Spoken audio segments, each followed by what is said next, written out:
when cardinals could conveniently discuss contemporary matters in Latin. The French and Italian cardinals were men in vigorous middle life, the Norman full-belted and ruddy, the Venetian spare and sallow and hook-nosed. Their host, Garcia Maria de Allende, was still a young man. He was dark in coloring, but the long Spanish face that looked out from so many canvases in his ancestral portrait gallery was in the young cardinal much modified through his English mother. With his cafe oscuro eyes, he had a fresh, pleasant English mouth and an open manner. During the latter years of the reign of Gregory XVI, de Allende had been the most influential man at the Vatican, but since the death of Gregory 2 years ago, he had retired to his country estate. He believed the reforms of the new pontiff impractical and dangerous, and had withdrawn from politics, confining his activities to work for the Society for the Propagation of the Faith, that organization which had been so fostered by Gregory. In his leisure, the cardinal played tennis. As a boy in England, he had been passionately fond of this sport. Lawn tennis had not yet come into fashion. It was a formidable game of indoor tennis the cardinal played. Amateurs of that violent sport came from Spain and France to try their skill against him. The missionary, Bishop Ferrand, looked much older than any of them, old and rough, except for his clear, intensely blue eyes. His diocese lay within the icy arms of the Great Lakes, and on his long, lonely horseback rides among his missions, the sharp winds had bidden him well. The missionary was here for a purpose.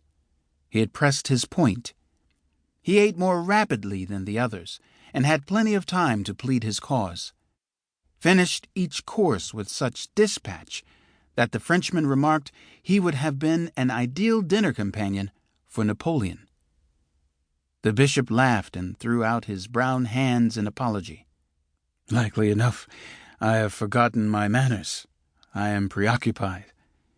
Here you can scarcely understand what it means that the United States has annexed that enormous territory which was the cradle of the faith in the New World.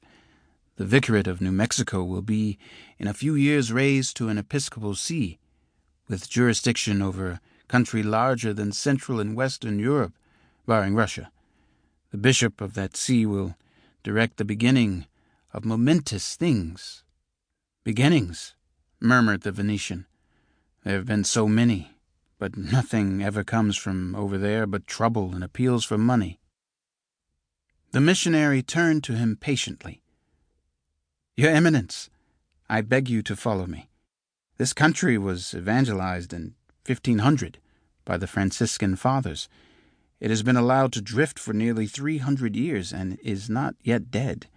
It still pitifully calls itself a Catholic country and tries to keep the forms of religion without instruction. The old mission churches are in ruins. The few priests are without guidance or discipline. They are lax in religious observance, and some of them live in open concubinage. If this Augean stable is not cleansed, now that the territory has been taken over by a progressive government, it will prejudice the interests of the Church in the whole of North America." "But these missions are still under the jurisdiction of Mexico, are they not?" inquired the Frenchman. "In the see of the Bishop of Durango," added Maria de Allende. The missionary sighed. "Your Eminence, the Bishop of Durango is an old man, and from his seat to Santa Fe is a distance of 1,500 English miles. There are no wagon roads, no canals, no navigable rivers. Trade is carried on by means of pack mules over treacherous trails. The desert down there has a peculiar horror. I do not mean thirst, nor Indian massacres, which are frequent. The very floor of the world is cracked open into countless canyons and arroyos, fissures in the earth which are sometimes 10 feet deep, sometimes 1,000. Up and down these stony chasms, the